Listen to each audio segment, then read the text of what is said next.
Taong 1953, isang malaking balita sa Pilipinas at maging sa iba pang panig ng mundo, ang pag-atake at pagsapi ng demonyo kay Clarita Villanueva na nooy nakapiit sa isang bilangguan sa Maynila. Si Clarita Villanueva ay isang ulila mula sa Bacolod. Ang kanyang ina ay kumikita sa pangungulam at panghuhula. Kaya naman itong si Clarita ay maagang namulat sa mga kababalaghan kagaya ng pakikipag-usap ng kanyang ina sa mga patay.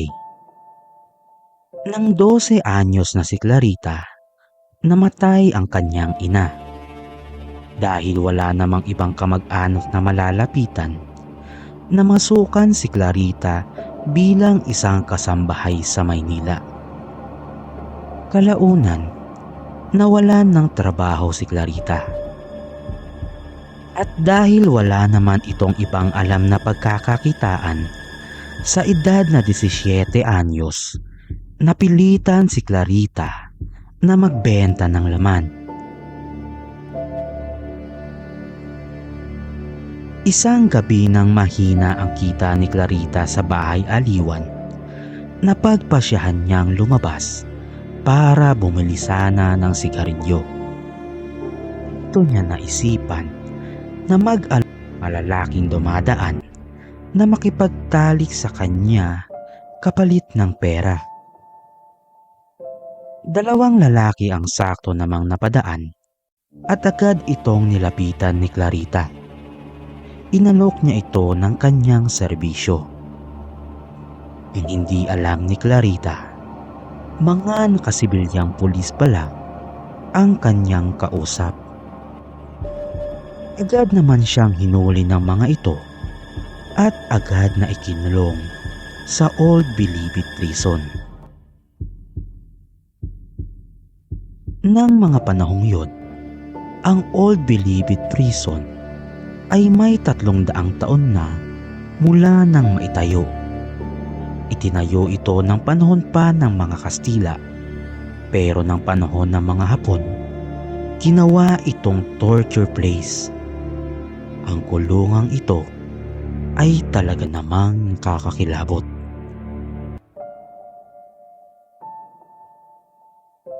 Dalawang araw ang nakalipas magmula nang makulong si Clarita. Nagsimula na raw na may magparamdam sa loob ng selda. Ngayon kay Clarita, ginagambala daw siya ng 2 elementong madalas siyang kagatin. Ang isang elemento, malaki at matangkad, mga 10 talampakan daw ang taas. Ang isa naman ay napakaliit. Halos bumaon daw ang mga pangil sa kanyang mga balat. Kinakagat daw siya nito sa leeg, braso, hita, at kung saan-saan pa. Minsan pa nga raw, sabay-sabay siya nitong kinakagat sa iba't ibang bahagi ng katawan.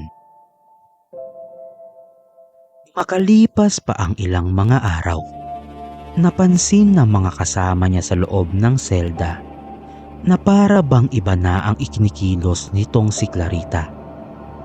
May mga pagkakataon na bigla itong tumatakbo na parang may humahabol sa kanya habang nakatingin siya sa kisame. Kasabay nito ang unti-unti nitong paglalakad at walang tigil na pagbubulong. Ayon kay Clarita, mas naging agresibo pa ang panggagambala ng mga nilalang. Sa loob ng selda ay lalo siyang nagsisigaw. Humihiga siya sa sahig, naglulupasay at naninigas ang ilang bahagi ng katawan. Minsan pa nga, na ibabaluktot niya ang mga ito sa hindi pangkaraniwang anggulo. Ang mga kasama niya noon sa selda ay wala ring namang magawa dahil sila man ay natatakot din sa ikinikilos ni Clarita. Isang araw, nakita na lang nila si Clarita na may bakas ng mga kagat sa iba't ibang bahagi ng katawan. Animoy kinagat ito ng isang mabangis na hayop. Napansin din nila na tila kulang na ang mga daliri ni Clarita sa kamay dahil ito sa walang tigil na pagkuskos ni Clarita sa pader sa gilid ng selda. Mamamatay ka. Ayan ang huling salitang binitawan ni Clarita sa isang doktor na sumuri sa kanya sa loob ng pagamutan ng bilibid. Wala naman daw karamdaman o dinadaing na sakit ang doktor, pero laking gulat na lang ng lahat nang bigla itong mamatay. Dito naging balang lahat. Sinasabi nila na mangkukulam itong si Clarita. Pag sinabihan niya daw na mamamatay ang isang tao, misteryoso nga itong mamamatay.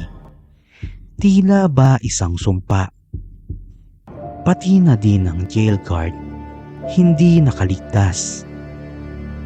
Mamamatay ka. Nang kumalat ang balita sa buong bilibid tungkol sa mga sumpa na kayang gawin ni Clarita, ang kulungan ay nabalot ng takot.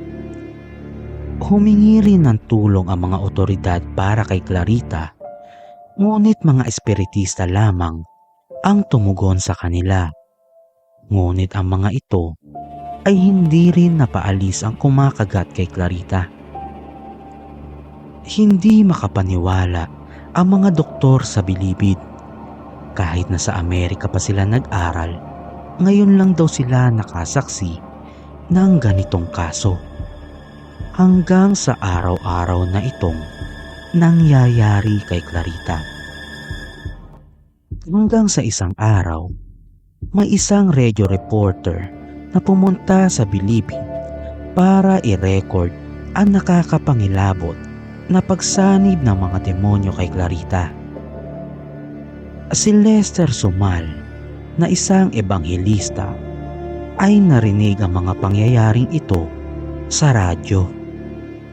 Alam niyang hindi ordinaryong sitwasyon ang mga nangyayari kay Clarita.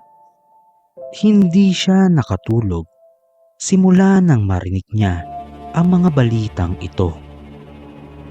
Kinaumagahan, taimting siyang nanalangin sa Panginoon at ang tugon nito sa kanya ay pumunta siya ng bilibid upang ipagdasal ang sinasapiang dalaga na si Clarita. Nagdadalawang isip pa siya ng una, pero nawala rin ang kanyang mga pangamba nang ipahatid sa kanya ng Diyos ang kanyang mensahe na siya lang ang sinugo niya para makatulong sa dalaga. Agad na naghanap ng paraan ng pastor upang agad na makapunta sa Pilipinas. Nang makarating nga siya rito, una niyang pinuntahan ang himpilan ng mayor ng Manila. Humingi siya ng basbas dito para makita si Clarita. Pero agad naman siyang binalaan ng mayor. Ayon dito, marami nang nagtangkang pagalingin si Clarita, pero ni isa ay walang nagtagumpay. May dalawa pa ngang nai-report na namatay dahil sa sumpa na ibinigay ni Clarita. Nang dumating ang pastor sa kulungan, nadatnan niya ang 6 na pisisyan at mga doktor. Nung una, parang nag-aalinlangan pa sa pastor si Dr. Mariano Lara. Siya ang pinuno ng mga doktor sa bilibid. Hindi naman niya ito masisi dahil una, siya ay isang dayuhang pastor. Kinalaunan, dinala sa isang espesyal na silid si Clarita kasama ang pastor, iba't ibang mga doktor propesor at media. At dito na nagsimula ang unang pakikipagtuos ng pastor sa mga sumasapi kay Clarita.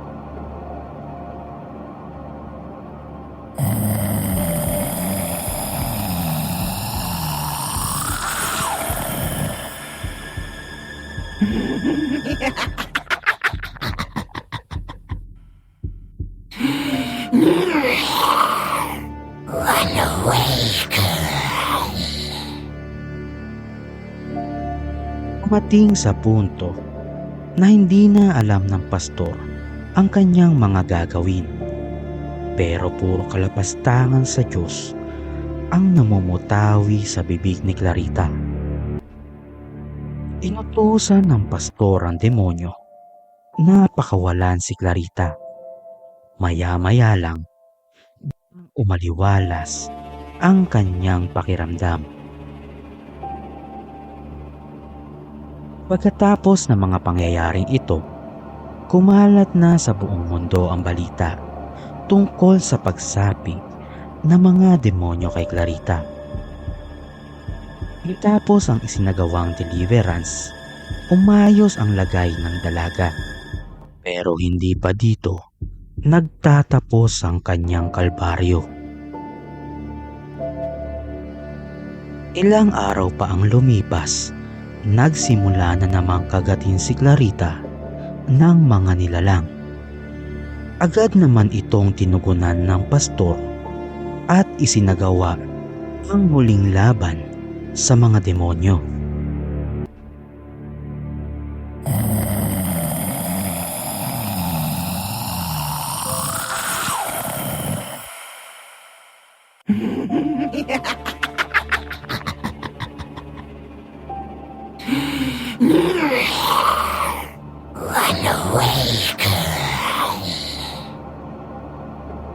Naawa ang pastor nang makita niya si Clarita na umiiyak, nanghihina, nanlalaban at sumisigaw. At nanalangin siya na wag sanang pabayaan ng Panginoon si Clarita. Hanggang sa lumaon pa, tagumpay na napaalis ng pastor ang mga demonyo. Mula noon, hindi na ginambala pa si Clarita ng mga demonyo. Hanggang sa nalipat siya sa Welfareville, nakilala na ngayon bilang Correctional Institute for Women. Kalaunan, si Clarita ay nakapangasawa ng isang magsasaka at nagkaroon ng mga anak.